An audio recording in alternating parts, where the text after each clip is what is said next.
V prvo fazo prenove je vključena korenita rekonstrukcija obstoječega dvorca, pa tudi novogradnja manjkajočega dela z obema nekdanjima stolpoma. Obstoječi dvorec se bo v bistvu renoviral, pomeni od elektrike, vseh teh napeljav, glede na to, da bo spremenjeno v kongresni namen in pa v razna seminarska srečanja, izobraževanje. Betnava bo tako dobila novo restavracijo, ki se bo nahajala v nekdanji konjušnici, pa tudi manjši hotel s približno 120 sobami. Nekako količina soban je mogoče usmerjena v to, da lahko računamo obiske skozi avtobusne obiskovalce, naprimer.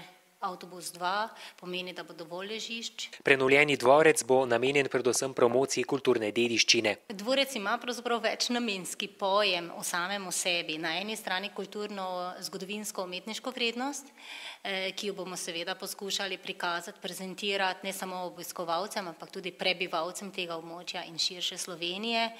Po drugi strani je pa okolica, zelena okolica, tista, ki pravzaprav daje dodatno vrednost samemu dvorcu.